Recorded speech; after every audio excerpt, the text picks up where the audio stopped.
All right, back to where I was.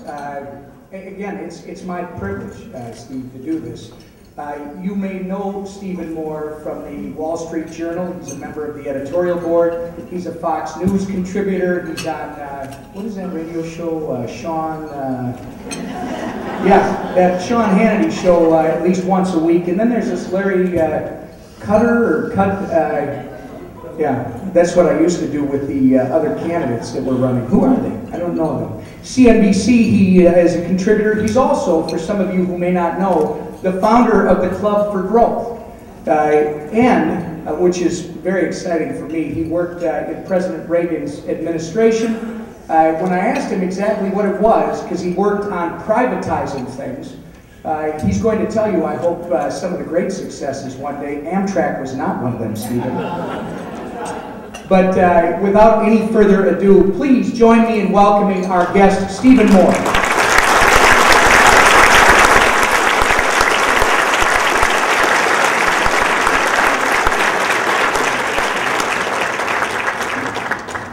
Good evening, folks. Tom, thank you so much for the nice introduction. It is true.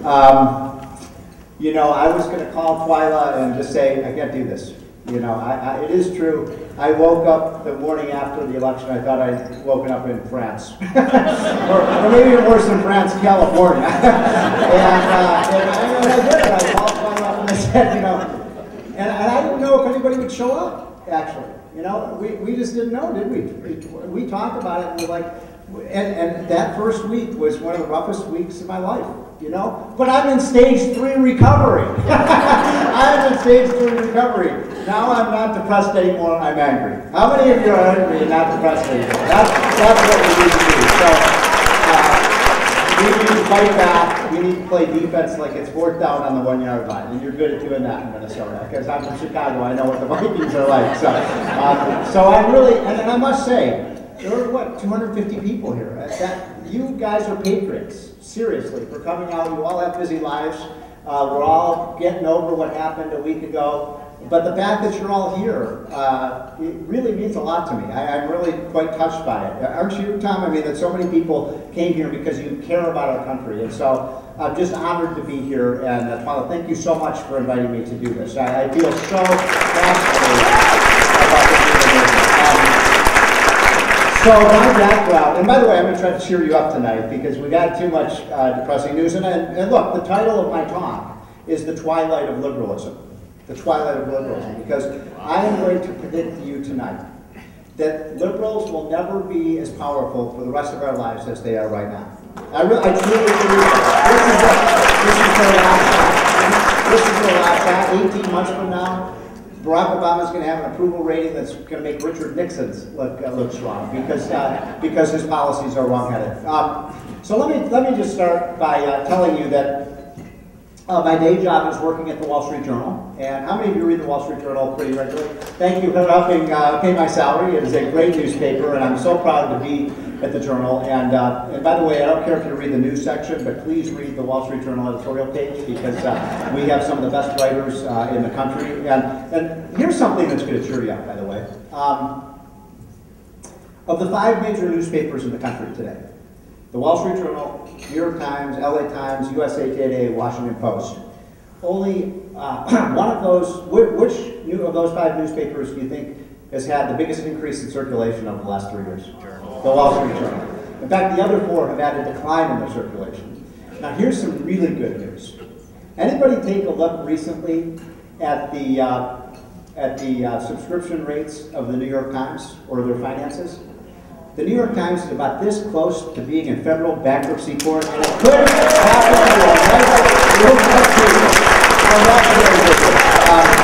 the other thing I want to tell you, some good news, is I've had the pleasure of meeting a lot of you, and I haven't met all of you, but I hope to meet all of you at least after dinner. But a lot of you say, how many of you watch Fox News pretty regularly, right? A lot of you do. I got to tell you this. For the last month, Fox News, their ratings have been higher than MSNBC, CNBC, and CNN combined. How awesome is that? So we have the media to be able to beat the liberals. And by the way, you know, a lot of you probably have seen me. I used to do, I don't do it quite as often, but I used to do Greta Van Susteren's show every night, who's a Wisconsin native. You know, people are always asking me, you know, what's Greta really like? And I would say, Greta is absolutely perfect for Fox News. She's fair, balanced, and blonde.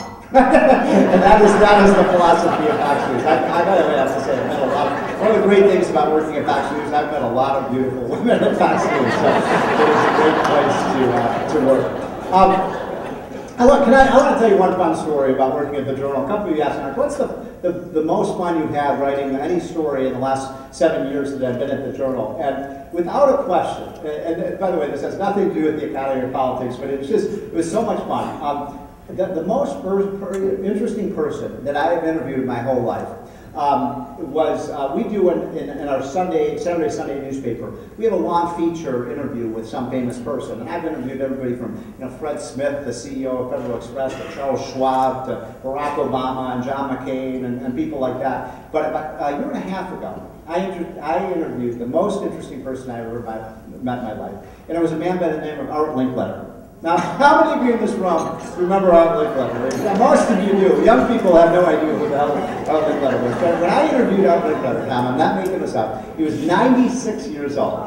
And he died about 6 months after I interviewed him. So I was very honored to have done the last, you know, real interview with this, at that time, living legend, an icon in America. And he was an incredible guy. He was the first voice of radio. He was the pioneer of talk radio. And then he was one of the very few people who made the successful transition from radio to TV. And for 25 years, he had the top-rated TV show in America. I remember I asked him, I said, Art, you know, how big were you back then in the 50s and 60s? He said, Steve, I was Oprah before there was Oprah. And that's pretty big. But do y'all remember his famous show that he had?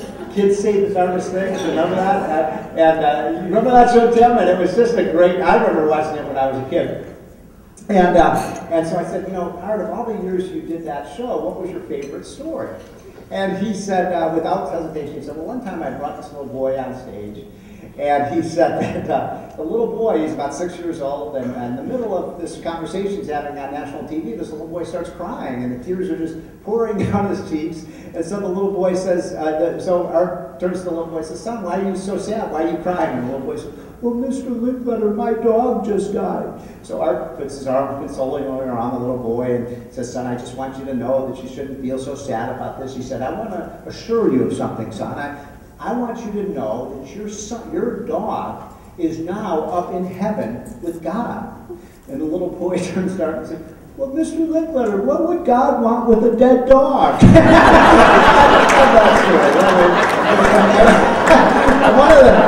told me one other really kind of fun story. And normally I would not tell this story in a mixed audience, but this was told to me by a 97-year-old man who was an American icon, so I think I can tell you. And it's a story, and it actually has to do with healthcare. So I'll tell you. So he was telling me that shortly before I interviewed him, I said, Art, what kind of health are you in? He said, well, I've been in pretty good health. I'm 97 years old. He said, about a year and a half ago, he said, I had a stroke. I said, oh my God, you know, for a 95-year-old man to have a stroke, that's a big deal. I said, Art, well, what happened? He said, well, I was sitting on the couch with my wife, and we're watching Fox News, and he said that in the middle of watching the show, all of a sudden, he said, I felt a tingling in my right leg. And then he said that, and a few minutes after that, you know, I felt paralysis coming out of my right arm. And he said, and a few minutes after that, I felt like I was losing feeling in the whole right side of my body. And I'm like, oh my God. Art, what did you do then? He said, well, Steve, the first thing I did was I moved my pecker to the left side of my body. I just thought it was a very funny thing for him. And I had to take a long time to say. And I have to say, I made the mistake. Sorry, but it's a funny story. And he said, and so I made the mistake, Tim, of telling that story at a Republican Women's Club meeting. and this little old lady in the front of them said, I didn't know you could do that. So, that was very fun. All right, now I am going to get serious, and I'm going to talk a little bit about what's going on with the economy in healthcare. And let me just say this. I do believe, and I'm so glad and honored, actually, that one of the great congressmen of the last 50 years, Tim Penny, is here. Tim, I'm just such an admirer of what you did when you were in Congress, so it means a lot to me to hear.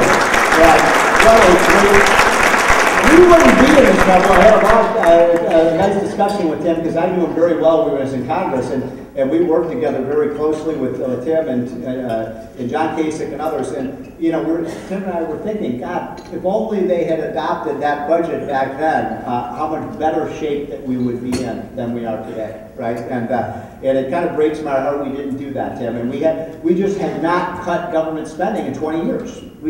We seem incapable of doing that. And I think one of my messages I'd like to deliver to you tonight is how imperative it is that we get serious about doing something about this debt. And I know, look, I know I'm preaching to the converted, and I know that you are very fiscally well-educated and have a high fiscal IQ about what's going on, but I just want to give you some of these numbers because they are so frightening. And when Tim and I were talking, you know, remember Tim, when we were talking, we were battling, what, $200 billion deficits. I mean, did you ever think that you'd see the day we'd have $1.5 trillion deficits a year after year after year? I certainly never thought that would happen. I always, you know, that one of the things that's changed, Tim, since you left Washington, the saying in Washington now is that $1 trillion is the new billion. And it really is true. I mean, when we were talking about those ideas, we never talked about the budget in the trillions of dollars. We talked about the budget in the billions. And by the way, 20 years before that, when they didn't talk about the budget in the billions, they talked about the millions. And these numbers are so gigantic now and so troubling. I think the reason Americans aren't angrier than they are, one of the things that shocked me about the election is I thought, how in the world could we re-elect someone who ran up the federal debt by $5 trillion in 4 years? I mean, how could we do that? Don't Americans care about their future and what we're doing to our children? And it's not that Americans don't care. I've come to the conclusion, Jim, I think the numbers are so big now, people can't even comprehend them. I mean, we probably shouldn't even use the number trillion because it's incomprehensible. You know, $1 trillion is $1 million dollars. $1 million dollars. Another way of thinking about this, we have run up more debt in the last 5 years. So by the way, I want to be bipartisan about this. I'm not here to beat up the Democrats. This crisis began under Republicans. Republicans are the one who got us into this in the first place because they were spending like drunken sailors. And then we put Nancy Pelosi in charge because the voters said after 6 years of Republicans being in charge, if we want to elect big spenders, we'll elect the professionals, right? And we went to the Democrats. Pelosi came in and she added to the budget. So this was a bipartisan affliction. Don't you all agree with me? It was Republicans and Democrats. But here's the amazing thing. So in this last 4-year period, we've run up $5.1 trillion of debt. That is more debt than the United States incurred from 1776 through the year 1992. Isn't that amazing? So think about that. That means we've incurred more debt in 4 years. We've borrowed more money in 4 years than the United States government borrowed to finance the Revolutionary War, the Civil War, World War I, World War II, the Vietnam War, and the Cold War. That's an astonishing record of fiscal incompetence. And the numbers are just so troubling. Let me just give you one more example. I am on the road a lot, Tom. And when I'm not on the road, I have an 11-year-old son, and so I try to tell my 11-year-old son a bedtime story. You know, I have 3 kids. I have 2 teenagers who I don't like very much, but I have an 11-year-old who I'm very fond of. And so when I'm at home, I try to tell my 11-year-old a bedtime story. At one time, I thought I'd tell him a little something about the national debt. You know, because after all, I thought since he's going to have to repay it, he should know something about it. So I said, David, do you know how much money $1 trillion is? And his eyes glazed over. So I said, well, David, let me ask you a question you do know the answer to. I said, who's the greatest basketball player in the world? And he instantly said LeBron James. So then I asked him, David, how much money does LeBron James make? And my son is just an encyclopedic knowledge of the NBA. He just knows everything about all the basketball players, especially LeBron James. And he knows LeBron James makes $40 million a year in his contracts and endorsements and his salary with the Miami Heat. And by the way, is this a great country or what? You make $40 million a year to play basketball. And so then I asked him this question, and I'll pose the same question to you all. How many seasons do you think LeBron James would have to play basketball at $40 million a season to have $1 trillion? The answer is 25,000 seasons. 25,000 seasons. So these numbers are gigantic. And one of the problems we have, if we don't fix things, If we don't do something like Tim Penny and John Kasich were talking about almost exactly 20 years ago. If we don't do that, if we stay on this reckless path that we're on, we will continue to borrow $1 trillion year after year after year after year. Now, President Obama, and I'm not here to beat up on President Obama. I think he's got a wonderful family. I think his story, look, I really do. I think he has an incredible, great American success story. Only in America could someone like this be elected. I just disagree with him very profoundly on the things that he believes in. I just think he doesn't really understand economics very well. And on this issue, I think he is especially, wrong. And that is, he's basically saying we're going to solve this problem by raising taxes on the top 1 or 2%. That doesn't work. You know, he said yesterday that this is basic math. It's not calculus. It is math, Mr. President, but your math doesn't add up. It doesn't come close to adding up. So here's an amazing thing. Even if you took every single penny of every millionaire in this country, not a 30% tax rate, or 40, or 50, or 60, or 80%, even if you had a 100% tax rate on those people, the Warren Buffetts and the Tiger Woods and the Justin Biebers and evil people like that, right? Even if you took every single penny that every millionaire in this country has, you could finance the United States government for 3 months. Yeah, there's not enough millionaires in this country. Guess what? Guess where all the money is in this country? It's in the hands of the great middle class. We are a middle class nation. There is no question about it. Now look, the middle class has suffered a lot over the last 4 or 5 years, no question about it. But we are still a nation where most of the money is in the hands of the middle class. So when President Obama and Nancy Pelosi and Harry Reid say we're going to solve this crisis by raising taxes, ladies and gentlemen, who do you think they're going to come after? They're going to come after you, and you, and you, and you, and you, because you're the ones who have the money. They can't possibly raise enough. Now, if you look at President Obama's plan to repeal these tax increases, these, quote, tax cuts on the rich, that, even if it has no negative impact on the economy, and I think it's going to have a big negative effect on the economy, even if you get every single penny they think they're going to get, that reduces the budget deficit by $70 billion a year. Well, that's a lot of money. $70 billion is a lot of money. But we have a $1.15 trillion deficit. Mr. President, where are you going to get the other $1 trillion from? Where's the other $1 trillion going to come from? I don't know. I haven't heard a single proposal from this president about what we are going to cut. So I think I'm simply trying to tell you that this is not a fire drill. This is a real emergency with our fiscal situation, and Americans need to be woken up on that. And I want you all to be Paul Revere's on this issue. And we have to alert Americans to wake up to the fact we just can't keep doing this year after year, or we are going to be bankrupt. You know, it's amazing if you look at our finances right now. Just to give you, I'm really not trying to depress you. I'm trying to make you aware of the kind of situation we're in. You know, if you look at our federal budget right now, we continue to borrow $1 trillion a year. In 8 years' time, guess what the single biggest expenditure item in the federal budget will be? Interest on the debt. Not national defense, not Medicare, not Social Security, not Medicaid, certainly not the court system or education. It'll be interest on the debt. That means all we're going to do is be paying taxes to pay off for the spending and the borrowing we did before. I mean, that's an amazing thing. We're going to spend more money on interest on the debt than we did, than we paid for our national security. Now, here's the problem. Here's the fix that we're in. One of the things that is amazing is that we have this record high debt. We have a $16 trillion national debt, but look at interest rates. They're as low as they've ever been, right, in 50 years. We've never seen interest rates as low as they are right now. Part of that is because there's so much fear of the economy. Everybody just wants to buy government treasury securities because people are afraid to invest, right? But here's the amazing thing. So if those interest rates start to rise, and we just go back to a normal interest rate, because right now the 10-year treasury bill is like 1.7%. If we saw, say, a return to normalcy where the 10-year treasury bill went back to, say, 5 or 6%, which would be, you know, that's the historical average of the last 100 years. That increase of interest rates, this is an amazing statistic, Tim. Every 1 percentage point increase in the interest rates that we have to pay on our debt increases the size of the debt and the size of the deficits over 10 years by $1 trillion. So we're like a dog that's chasing our tail. It's amazing. A year and a half ago, when they had this, remember they had the super committee, and they tried to, they had that deadlock on the debt ceiling. They just couldn't get the thing solved, and finally they just kind of punted and they did nothing. They couldn't even, the Republicans and Democrats couldn't even come together to reduce the 10-year deficit by $1 trillion.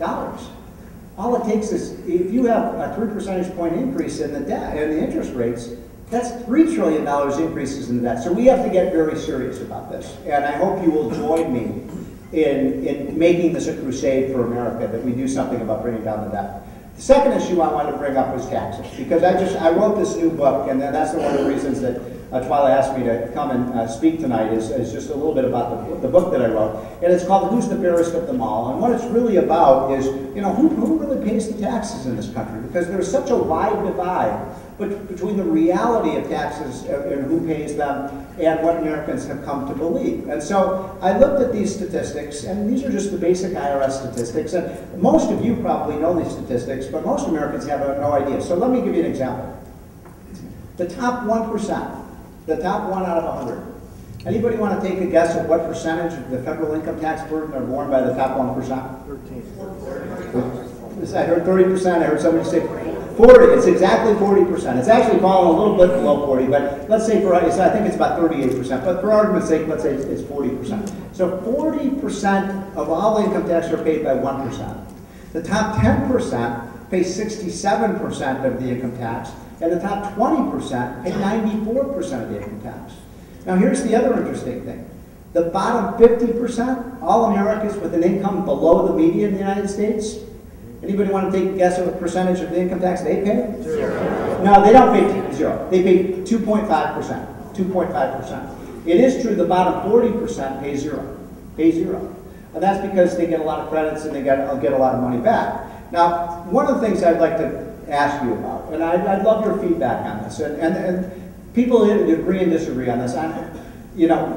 For those of you who know me and see me on TV, you know I'm probably as anti-tax as anybody, but I've come to the belief that anybody in this great, great, great country of ours who is a citizen, who is a worker, and who is a voter, anyone who is a citizen and works and votes in this country, everybody should pay some federal income tax. How many of you agree with that?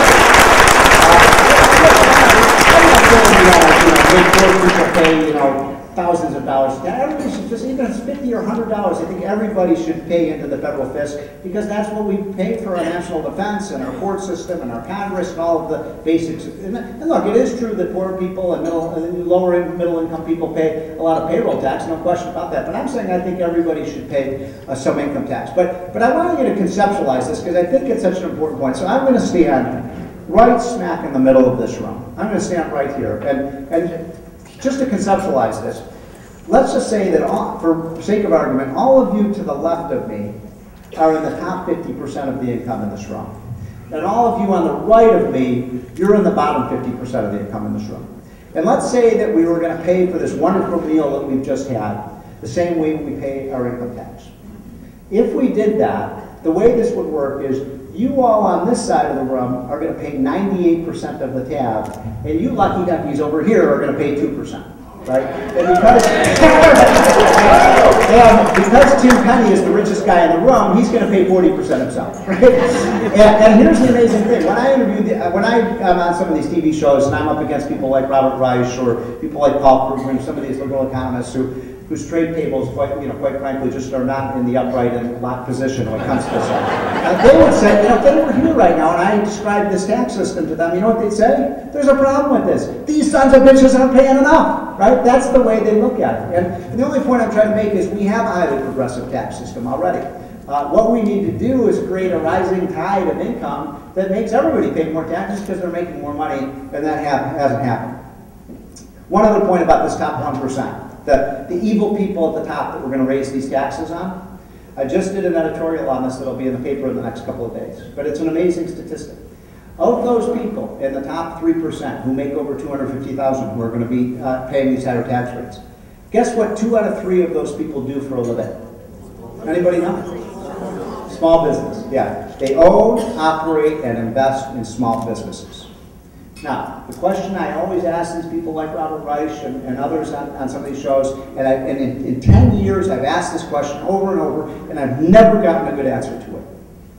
How are you going to get more jobs, which we need to do in this country desperately? There are 20 million people who are unemployed. How are we going to get more jobs if you're going to take money out of the businesses that create the jobs? And I've never gotten an answer to that. I've never gotten an answer to that. Now, this transitions over to the real issue that TWILA asked me to talk about, which is healthcare. And let me just start by saying this. I admire so much what you do. I really do. I think you're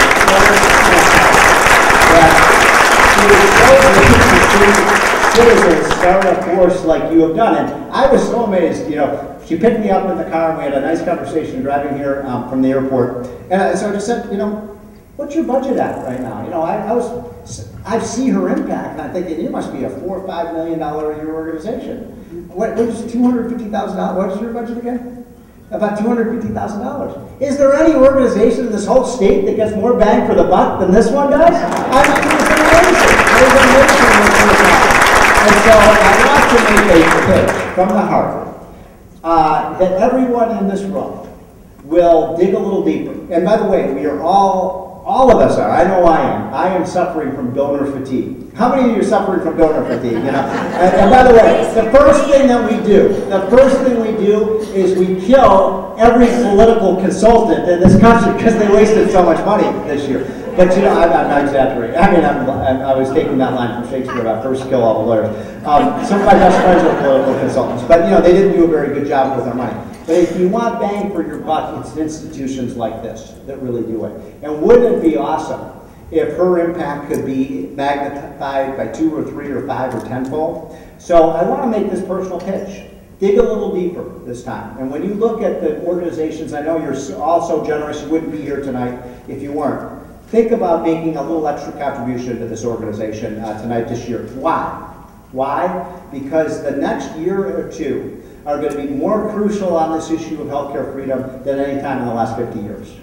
Let me just tell you a quick story. I was, and I'm sorry, I know I'm taking a little more time than you wanted to, but I want to tell you a story about, I was actually sitting in the, I went to the Supreme Court in the first day of the oral arguments on Obamacare. And it's quite, how many of you ever been in the gallery of the Supreme Court? Have you ever been in, Tim? It's an amazing place to be because it's not a very big gallery. And I really felt quite honored to be there. And it was a historic day. This is one of the most important, you know, Supreme Court decisions maybe in 20 or 30 or 40 years.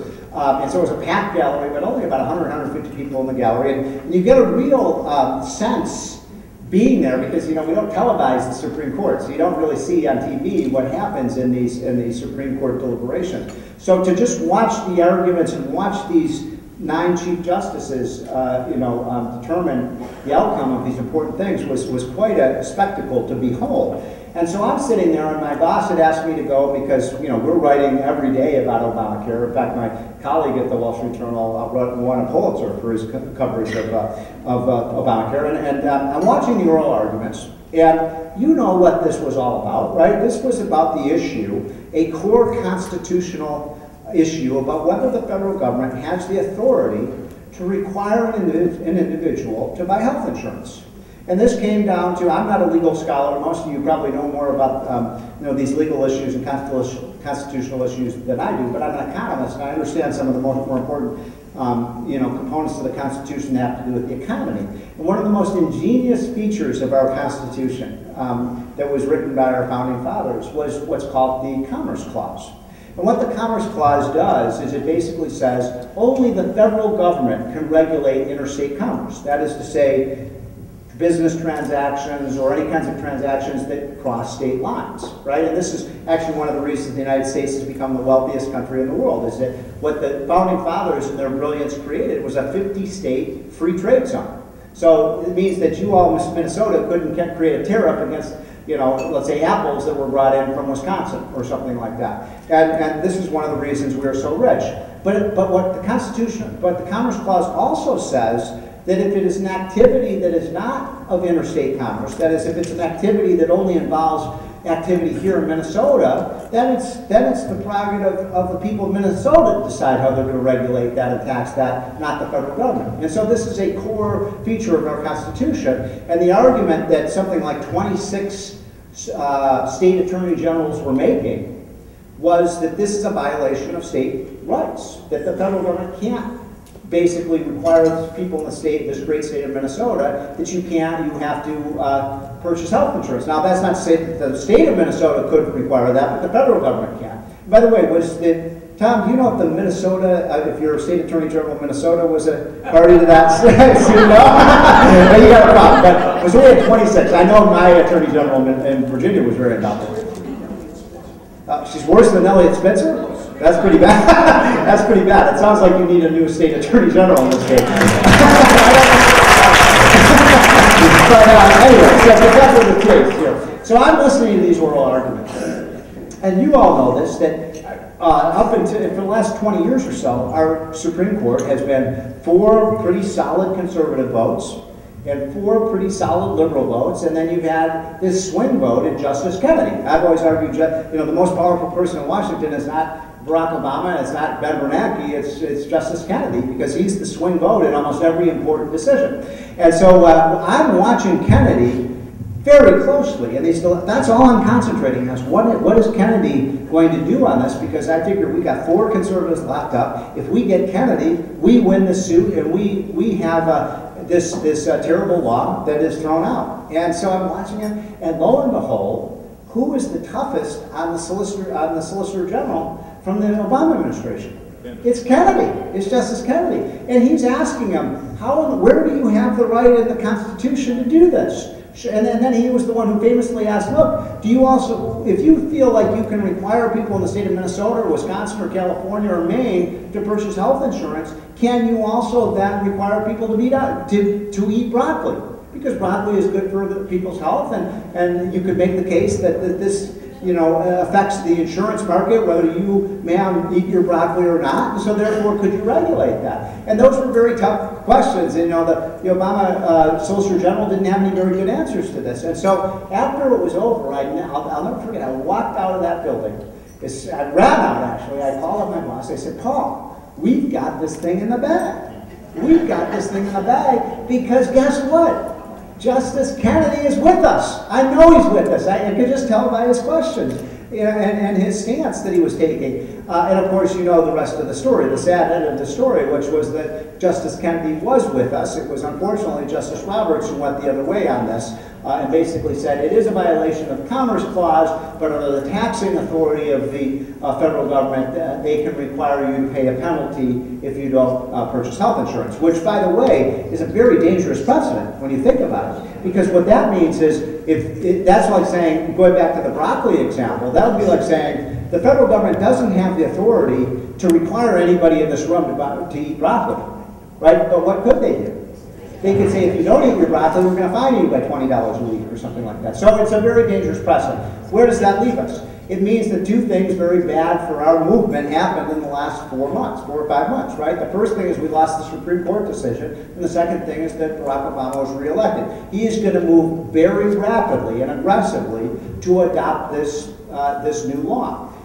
I think we actually have a chance, if we can get groups like yours to put up every bit of resistance to stop this from happening. I just looked at the polls recently on Obamacare. This is still an extremely unpopular law, and it hasn't even taken effect yet. People aren't yet seeing the real effects of what this is going to do, but it is going to have an extremely negative effect. And let me just give you one example. I gave a talk, I've given one talk since the election, and that was I gave a talk yesterday in Washington to a group called the International Franchise Association. And these are people who own Dunkin' Donuts and McDonald's and Burger Kings and Applebee restaurants. And these are major employers in the country, the fast food restaurants and the kind of middle-class dining restaurants that are very popular and employ a lot of people in this country. So they're right on the front lines of the U.S. economy. And I asked them when I was done with my talk, I said, what is your biggest problem? What is your biggest fear going forward in terms of expanding your business? And everyone in that room, there were about 200 of them, almost all of them said the same thing. It wasn't the tax increase that they were worried about. They didn't want to see taxes go up. What do you think their biggest worry was? Obamacare. They were terrified of this law. And a lot of them said a couple of things that were very interesting. For example, one of them said, we have a bunch of stores that have 40 or 30 or 46 workers. A lot of them said, you know what? We are never, ever, ever going to go over 50 workers. We're not going to hire 50 workers. Why? Because the federal regulations affect any business with 50 workers or more. So you're going to have a restraint on business. Once they hit 49 workers, they're not going to hire more workers. Why would we want to do something like that when we got 20 million Americans out of work? And a lot of them said, look, to the day I die, as long as this law is in effect, I'm not going to go over 50 employees. The other thing that they said is that they're not going to hire, a lot of the workers that they hire from now on are not going to be 40 hours a week workers. They're not going to be 35-hour a week workers. They're not going to be 30.1 hour a week workers. They're going to be 29.5 hours a week workers. Why? Because the law only affects workers with over 30 hours. So one of the problems we have with this economy right now, if you look over the last year, 2 out of every 3 new jobs that we've created, we've had decent, not good, not great, but decent jobs numbers. But guess what? 2 out of 3 of every one of those new jobs has been a part-time job, not a full-time job. Employers are not hiring people full-time. And one of the reasons they're not doing that because they're afraid of this new law. So this is a big problem. One of the guys came up to me afterwards, just to give you a sense of how bad it is. And he said, Steve, you talked about Obamacare. You don't even know half how bad this thing is. He said, I own about 50 Mexican restaurants in the Dallas-Fort Worth area. And he said, I have something like 1,000 employees at all of these restaurants. And he said that he did the calculations. And once Obamacare takes effect, it is going to cost him $1,500 more per year per employee. Well, do the math. $1,500 a year more for 1,000 employees, what's that number? $1.5 million. I mean, that's one business. You're sucking $1.5 million out of it for Obamacare. And you look at what that does when you reverberate it around the economy. So I know I'm telling you what you all know, which is this is a very dangerous law. I want to mention one other thing about this, and I promise I'll stop, because I know I've talked longer than I should. But this is something that affects me personally. I think a lot of you in the room have the same kind of situation in your family, which is that the most dangerous thing about Obamacare to me is not even the cost. Look, we're a rich country. In the end, we probably could afford this. I mean, it might make us a little poorer, but we're a rich country. We can provide health care for everybody in this country, no question about that. And there are much cheaper ways of providing health care than the way we're doing it right now. I agree with Barack Obama on that, unquestionably. But the most dangerous thing about this law, in my opinion, is that where does the money come from to pay for this? Part of it comes from these taxes, but a lot of it comes from all of these new taxes on the medical device industry, the pharmaceutical industry, the industries that are doing the innovation in providing the cures for the kinds of diseases that we're trying to combat. And this is the most frightening thing of all, because the last thing you want to do is slow the rate of innovation in healthcare. You don't want to do that. There's a reason that everybody from around the world, if they really get sick, they come to the United States. We have the highest quality of care in the world. Barack Obama was exactly wrong about that. The liberals think, oh, you can get much better health care in Britain and Germany and Canada. That's a bold-faced lie. The United States, for all the problems we have with our health care system, if you get really sick or if you need a major operation, I know there are a lot of doctors and people who work at hospitals in this room. This country provides the highest quality of care, bar none, right? And so here's what scares me, is when you put all of these new taxes on the innovators, on the people who are developing the new drugs and the new equipment and the new technology that are going to solve all of these medical problems in the future, what this bill does, what this law does, is it slows it down. It slows down the rate of technological improvement, and that is a disaster because, if we stay on the path that we've been on in terms of medical innovation, if you look over the last 30 years, 25 of the 30 major wonder drugs that have been developed on the market, guess where they were developed? In the United States of America. We have an incredible pharmaceutical industry. Why do we want to slow that down? And the reason this is kind of personal to me is I have a niece who has epilepsy. Epilepsy is one of these diseases we don't have a cure for. We're making some progress on this, right? There's some drugs that are coming forward, but not fast enough. And it just pains me to think, because of this new law, we're going to slow down the race for the cure for that, just like we're going to slow down the race for the cure for cancer, just like we're going to slow down the race for the cure for heart disease and these other things. And so that's my kind of personal appeal of why we have to fight this, and why I came tonight, quite frankly, is because I believe so much in what you're doing. I know you want me to get up. I'm going to say one last thing, because this is important. All right. This is where I'm going to talk about the twilight of liberalism. I believe, I was looking at the numbers. This was a terrible election for Republicans. I was looking at the numbers, and by the way, I'm not here to be a rah-rah Republican by any means. I've always said that it's no wonder the Republicans are the pro-life party, because they always find themselves in the fetal position. You know, and it really is true. But I will say this. I looked at the numbers, and I believe that in 2014, Republicans are going to pick up 13 Senate seats. 13 Senate seats, and that means they're going to put them back in the majority. And one of the things that's going to happen that I'm so excited about is in this state of Minnesota that has been turned into a blue state. This is amazing. This is the next governor of this state right here, Sue, and this is the next senator of the state of Minnesota, Tom. I mean, I believe it. We're going to win. We are going to win the governorship, and we are going to win the Senate of this state. And you can make Tim Penny your Attorney General. So anyways, thank you so much for your kind attention. Thank you for doing what you do. And please help this wonderful organization. Thank you all so much.